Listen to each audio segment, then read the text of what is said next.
नाज़रीन, गाजी खावड़ भरिसां ॻोठ हाकिम डेपर में क़तल थियल असफंद डेपर जे वारसनि एहतजाज कंदे क़ातिलनि जी गिरफ़्तारी जो मुतालबो कयो आहे। उन हवाले सां पेश आहे गाजी खावड़ मां मुसवर खावड़ जी हीअ रिपोर्ट।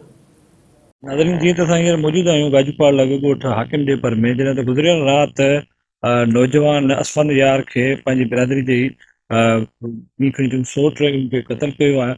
उन हवाले सां ॻाल्हि ॿोल कयूं था सरदार कमाल खान सां, त हुन जा कहिड़ा वीचार आहे।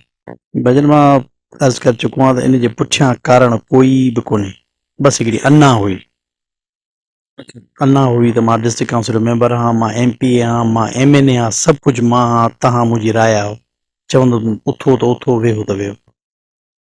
गुज़िरियल अनासर हूंदा मुमकिन आहे हुन सां अहिड़ियूं ॻाल्हियूं कयूं हुजनि जेके हुनखे पसंदि न आहियूं हुजनि। बहरहाल हींअर को असांजे विच में पग वग जो कोई बि मामिलो मसइलो न हुयो। मूंसां त हू 5 सालनि खां ॻाल्हाईंदो ई कोन्हे, पर ॻाल्हि इहा वॾी ॻाल्हि इहा त मां त हुनखे पंहिंजो भाउ त सम्झाई कोन थो। कारण हिन जा कोई बि न आहिनि मुंहिंजा भाउ, जो मां तव्हांखे बयानु कयां। बाक़ी मसइलो इहो आहे त ईअं ई हल्को फुल्को मसइलो हूंदो हो अॻु। बहरहाल को अहिड़ो न हो मसइलो जो हे पिस्टल जी हिन जी ज़हनियत में पिस्टल खई पियो वठे।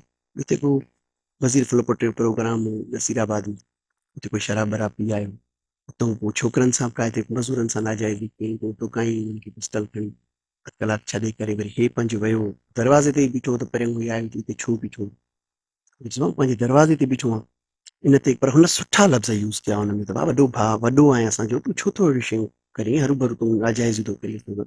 पर हे गार गंद वेठो पुॼे हुनखे बि, छोकिरी पाई हिनजी पाई अची रवा विधईंसि, हुनजी सोट बि थिए प्लस में, जंहिं मारियो आहे कातिल हुनजी सोट बि थिए। पर हिन ख़्यालु न कयो, उन ते जीअं निकितो अंदरूं धर्म हुनखे बंदि कयो, निकितो त हिनखे गोली हणी।